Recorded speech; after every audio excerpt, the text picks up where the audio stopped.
ବୋଉ ଗୋଟେ କଥା କହିବି। ହଁ ପୁଣି ଚାଉଳ ନେଇକି ଦୋକାନରେ ବିକି ଯାଇଥିବୁ। ନାଇଁ ଚାଉଳ ନୁହଁ, ମୁଁ ଆମ କଲେଜରେ ଗୋଟେ ଟୁକାକୁ ଭଲ ପାଉଛି। ଭଲ ପାଉଛୁ କିଲୋ? ମୁଁ ତତେ କଲେଜ ଛାଡିଥିଲି ପାଠ ପଢିବାକୁ ନା ଡାରେ ନାରେ ହବାକୁ? ନାଇଁ ବୋଉ ସେ ଟୁକାଟା ବହୁତ ଭଲ। ସେ ଭଲ ମଲ ମତେ ଦେଖାନି। ଆଗ କହ ତା ଜାତି କଣ, ସେ କରୁଛି କଣ, ତା ଘର କୋଉଠି, କିଛି ନ ଜାଣିକି ଭଲ ପାଉଛି। ତାର ନା 3ଟା ନାଁ। ତାକୁ ଇନଷ୍ଟାଗ୍ରାମରେ ରକ୍ ଷ୍ଟାର ନିତିଆ ଡାକନ୍ତି, ଆଉ କଲେଜରେ ତାକୁ ନୁନିଆ ଡାକନ୍ତି, ଆଉ ତାଙ୍କ ଘରେ ତାକୁ ଡାକନ୍ତି ଚଇତା। ଚଇତା ନା ତମା ଘଇତା? ଓ ପାଟି ତ ଅଖାଡୁଆ।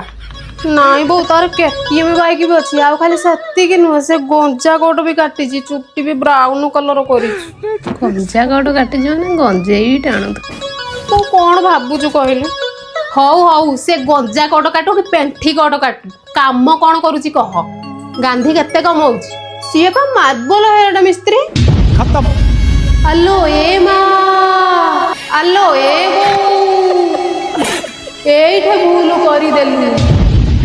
ଆଲୋ ତୁ ବୁଝୁନୁ, କେଟିଏମ ବାଇକରେ ବସେଇ ହୋଟେଲ ପାର୍କ ବୁଲେଇ ସୋସିଆଲ ମିଡିଆରେ ଫଟୋ ଭିଡିଓ ଭାଇରାଲ କରିଦେବେ। ତାପରେ ତୁ ଅଖା ଧୁଥୁବୁ, ଗୁଣ ଗାଉଥୁବୁ। ତୁ କଣ ଦେଖୁନୁ ସୋସିଆଲ ମିଡିଆରେ କଣ ସବୁ ଘଟୁଛି? ଆହୁରି ଥାଇ ଥାଇ ହଉଛୁ।